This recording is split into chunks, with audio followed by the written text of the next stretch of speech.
नमस्कार दोस्तों, अपने YouTube चैनल ग्रामीण कोचिंग क्लासेज में आप सभी का स्वागत है। प्यारे दोस्तों, हम राजस्थान के भौतिक प्रदेश पढ़ रहे हैं और राजस्थान के भौतिक प्रदेशों में हम पढ़ रहे हैं पश्चिमी मरुस्थल के बारे में। और इस पश्चिमी मरुस्थल को हमने दो भागों में बांटा था, एक शुष्क मरुस्थल और दूसरा अर्ध शुष्क मरुस्थल। और देखो, हम पढ़ रहे हैं शुष्क मरुस्थल के बारे में। और शुष्क मरुस्थल है, ये देखो यहाँ पर क्या है, पाकिस्तान के साथ जो सीमा लगती है इसको बोलते हैं रेड क्लिफ रेखा। ये जो रेड क्लिफ रेखा है और ये क्या है, 25 सेंटीमीटर समवर्षा रेखा है। तो 25 सेंटीमीटर समवर्षा रेखा है, ये इस पश्चिमी मरुस्थल को दो भागों में बांटती है। तो 25 सेंटीमीटर समवर्षा रेखा और रेड क्लिफ रेखा, इसके जो बीच का भाग है इसको बोलते हैं शुष्क मरुस्थल।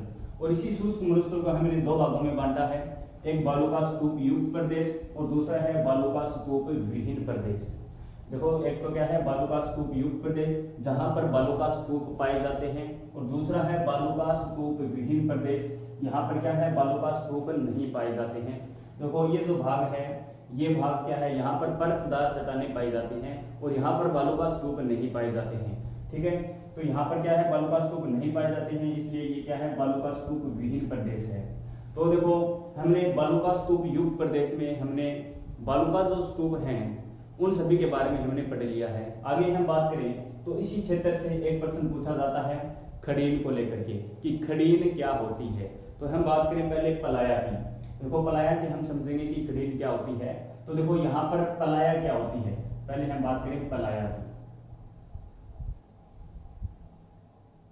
तो पलाया है, ये देखते हैं। देखो, जब बरसात के समय हम बात करें पहले तो बालू का स्तूप बनाते हैं। ये क्या है, मान के चलो एक बार, क्या है, ये बालू का स्तूप है। क्या है, ये सभी बालू का स्तूप हैं। और बरसात के समय जब इन बालू का स्तूपों के निम्न भूमि में, बरसात के समय ये जो बालू का स्तूप है इनकी निम्न भूमि, ये जो भूमि है यहां पर वर्षा का पानी क्या है इकट्ठा हो जाता है। तो बरसात के समय जब यहाँ पर पानी इकट्ठा होता है बालू का स्तूपों की निम्न भूमि में, तो अस्थायी झील का निर्माण होता है। क्या होता है, अस्थायी झील बनती है यहाँ पर कुछ समय के लिए, और इन्हीं अस्थायी झीलों को कहते हैं पलाया। क्या बोलते हैं, इन्हीं अस्थायी झीलों को बोलते हैं पलाया। तो पलाया क्या होती हैं, बरसात के समय जब बालू का स्तूपों की निम्न भूमि में बरसात का पानी जमा होता है, यानी कुछ समय के लिए, यानी कि यहाँ पर कुछ समय के लिए अस्थायी झीलों का निर्माण हो जाता है बरसात के समय, और इन्हीं अस्थायी झीलों को बोलते हैं पलाया।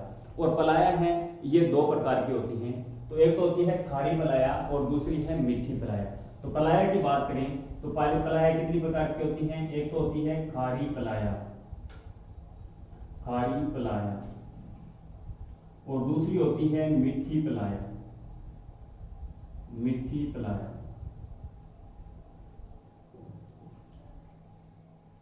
तो देखो, खारी पलाया और मिट्टी पलाया, क्योंकि यहाँ पर जो मिट्टी पाई जाती है उसमें ज्यादातर क्या है, लवणीय मिट्टी है।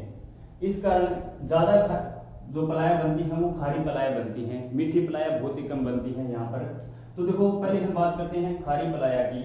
तो खारी पलाया है इसलिए यहाँ पर खेती नहीं की जाती है, ठीक है ना। तो ये जो भाग है ये क्या है, खेती के लिए अनुपयोगी भाग है, अनुपजाऊ भाग है। कौन सा भाग है ये, अनुपजाऊ भाग। यहां पर खेती नहीं की जाती है, ठीक है। और यहां पर देखो, जो इसके सूखने पर जो दलदली भाग बनता है ना उसको बोलते हैं रन। उसको क्या बोलते हैं, रन क्षेत्र कहते हैं। तो ये ध्यान में रखना है कि खारी पलाया जब सूखती है तो इसका जो दलदली जो भाग होता है उसको क्या कहते हैं, रन कहते हैं, रन, ठीक है। और हम बात करें मीठी पलाया की, तो ये क्या है, खेती के लिए क्या है, उपजाऊ भाग होता है। क्या होता है ये, खेती के लिए उपजाऊ भाग, क्योंकि मीठी पलाया है तो पानी क्या है, मीठा है, इसलिए उपजाऊ भाग है ये, ठीक है ना। मीठी पलाया जब सूखती है तो इसका जो दलदली भाग होता है उसको बोलते हैं खड़ीन। उसको क्या बोलते हैं, खड़ीन बोलते हैं। मीठी पलाया के सूखने पर जो दलदली भाग बनता है उसी को क्या बोलते हैं, खड़ीन बोलते हैं, ठीक है। क्या होती है, खड़ीन। तो देखो, खड़ीन को लेकर के एग्जाम में प्रश्न पूछा जाता है। तो खड़ीन क्या होती है, मीठी पलाया जब सूखती है तो इसका जो उपजाऊ भाग होता है, ठीक है, यानी कि एक उपजाऊ भाग का निर्माण करती है, ठीक है। और इसका जो उपजाऊ भाग होता है उसी को क्या बोलते हैं, खड़ीन बोलते हैं। ये ध्यान में रखना है हमें, ठीक है। तो खड़ीन भी दो प्रकार की होती है। एग्जाम में प्रश्न पूछा गया था वो कृत्रिम खड़ीन को लेकर के प्रश्न पूछा गया था। तो देखो कृत्रिम खड़ीन क्या होती है, ये क्या है, प्राकृतिक खड़ीन है। हम बात करें कृत्रिम खड़ीन की, तो ये तो क्या है, प्राकृतिक खड़ीन है। एक होती है कृत्रिम खड़ीन, कृत्रिम खड़ीन।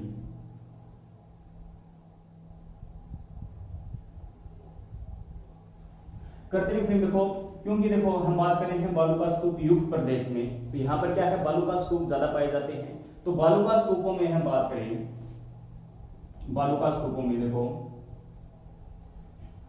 तो यहां पर क्या है, कृत्रिम खड़ीन का निर्माण कैसे किया जाता है। तो जब बरसात होती है तो इसमें तीन ओर की दीवार है वो तो कर दी जाती है मिट्टी की, और सामने की जो दीवार होती है वो क्या कर दी जाती है, पत्थर की खड़ी कर दी जाती है, इस प्रकार से, ठीक है। और इसकी तीन ओर की जो दीवार होती है वो कैसी होती है, मिट्टी की बनी होती है। तो इस कारण इस प्रकार से क्या की जाती है, यहाँ पर कृत्रिम खड़ीन का निर्माण किया जाता है।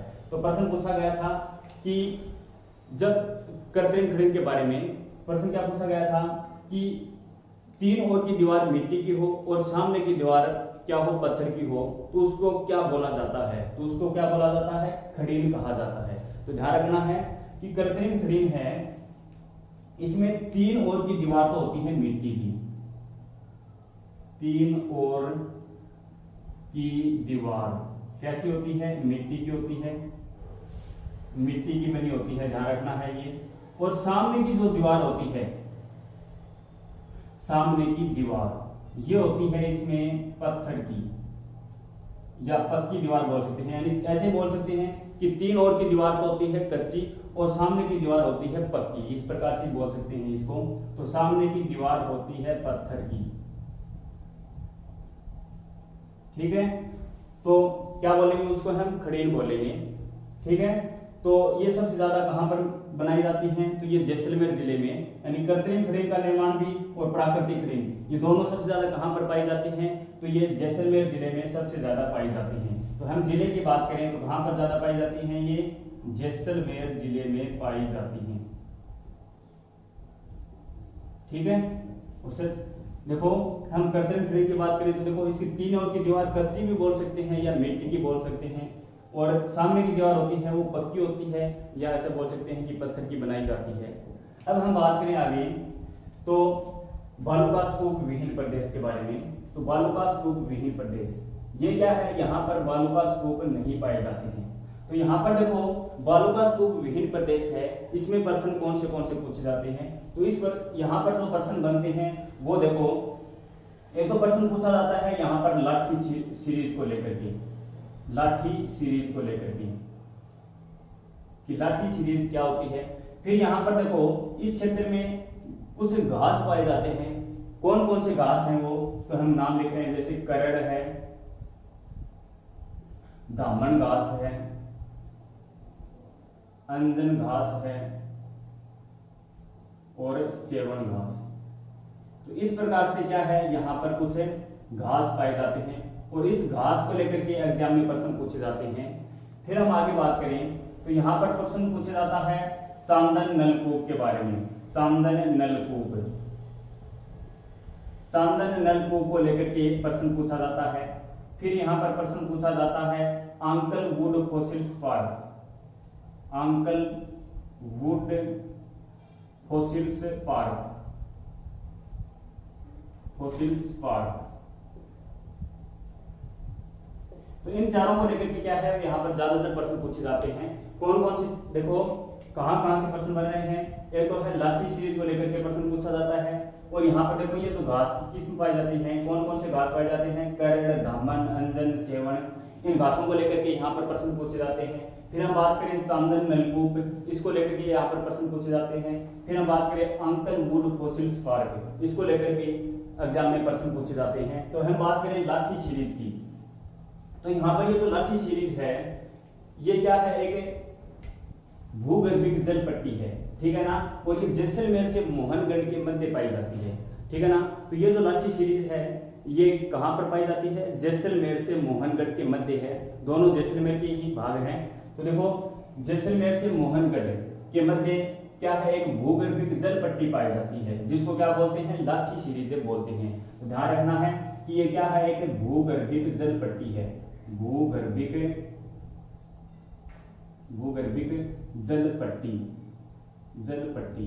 और ये एग्जाम में प्रश्न पूछा गया था कि निम्न में से लाठी सीरीज क्या है, जिसमें खनिज दे रखा था और उसमें भूगर्भिक जल पट्टी भी एग्जाम में क्वेश्चन में ऑप्शन में था और भी थे ऑप्शन में। तो इसमें हमें क्या करना है कि लाठी जो सीरीज है वो क्या है, एक भूगर्भिक जल पट्टी है। ठीक है, ये हमें ध्यान में रखना है, जो कि जैसलमेर से मोहनगढ़ के मध्य स्थित है। तो लाठी सीरीज क्या है, एक भूगर्भिक जल पट्टी है। ठीक है, ये तो हो गई हमारी लाठी सीरीज। फिर हम बात करें, यहाँ पर देखो ये जो बालू का स्तूप विहीन प्रदेश है, यहाँ पर बालू का स्तूप नहीं पाए जाते हैं। इस क्षेत्र में कुछ घास पाए जाते हैं, इसी लाठी सीरीज क्षेत्र में पाए जाते हैं ये। और कौन कौन से घास हैं, करड़ घास है, दामन घास है, अंजन घास है और सेवण घास है। तो देखो इन घासों को लेकर के कि मरुस्थलीय क्षेत्र में कौन से प्रकार के घास पाए जाते हैं, या तो कौन से घास पाए जाते हैं यहाँ पर, करड़, दामन, अंजन, सेवण। या कई बार प्रश्न ऑप्शन में क्वेश्चन दे दिया जाता है कि सेवण, दामन, करड़, अंजन क्या है। तो इसमें अलग अलग प्रकार की, जैसे भेड़ की नस्ल है, कुछ ऐसे प्रश्न ऑप्शन में दे देते हैं, घास की किस्म है, भेड़ की नस्ल है, इस प्रकार से। तो इसमें सेवण, दामन, करड़, अंजन क्या है, सभी ये घास की किस्म है। क्या है, ये घास की किस्म है। तो ये हमें ध्यान रखना है। और मरुस्थलीय क्षेत्र में कौन कौन से प्रकार के घास पाए जाते हैं, तो कौन कौन से घास पाए जाते हैं, यहाँ पर करड़, दामन, अंजन और सेवण घास पाए जाते हैं। ठीक है ना। और इसी क्षेत्र में हमारा राज्य पक्षी है गोडावण। गोडावण जो पक्षी है वो भी इसी क्षेत्र में सर्वाधिक पाया जाता है। तो ये भी हमें ध्यान में रखना है कि गोडावण पक्षी, हमारा राज्य पक्षी, इसी क्षेत्र में सबसे ज्यादा पाया जाता है। फिर हम बात करें चांदन नलकूप। चांदन नलकूप क्या होता है, तो यहाँ पर देखो ये क्या है, एक मीठे पानी का स्रोत है। नलकूप क्या है, यहाँ पर मीठे पानी के स्रोत मिले हैं। कौन सा, चांदन नलकूप क्यों बोलते हैं, क्योंकि ये चांदन गांव में मिले हैं। जैसलमेर देखो कहां पर है ये, जैसलमेर में। और जैसलमेर जिले के चांदन गांव में मीठे पानी के नलकूप मिले हैं, जिनको क्या है, देखो ये मीठे पानी के नलकूप हैं, मीठे पानी के नलकूप हैं। ठीक है, चांदन नलकूप, इसलिए इसको बोला जाता है चांदन नलकूप। और इन्हीं चांदन गांव को इस मीठे पानी के कारण क्या बोलते हैं, थार का गढ़ा कहा जाता है। क्या बोला जाता है इसे, थार का गढ़ा। तो ये भी हमें ध्यान में रखना है कि थार का गढ़ा किसे कहा जाता है, तो चांदन जो गांव है या चांदन नलकूप है जैसलमेर जिले में, उसको क्या बोला जाता है, थार का गढ़ा कहा जाता है। क्यों कहा जाता है, क्योंकि यहाँ पर क्या है, मीठे पानी के स्रोत मिले हैं। इस कारण इस चांदन गांव या चांदन नलकूप को क्या कहा जाता है, थार का गढ़ा कहा जाता है। फिर हम बात करें अंकल वुड फॉसिल्स पार्क। तो देखो अंकल क्यों है, क्योंकि ये अंकल गांव में मिले हैं। जैसलमेर के कौन से गांव में मिले हैं, ये अंकल गांव में। वुड का मतलब होता है कास्ट। क्या होता है, कास्ट। फॉसिल्स बोलते हैं जीवाश्म को। फॉसिल्स किसको बोलते हैं, जीवाश्म। और पार्क, तो जैसलमेर जिले के अंकल गांव में क्या मिले हैं, देखो कास्ट जीवाश्म मिले हैं। ठीक है, प्राचीन समय के कास्ट जीवाश्म क्या होते हैं, देखो जो प्राचीन समय के जीव जंतु होते हैं उनके जो अवशेष होते हैं, उन अवशेषों को क्या बोलते हैं, कास्ट जीवाश्म, उनको बोलते हैं कास्ट जीवाश्म।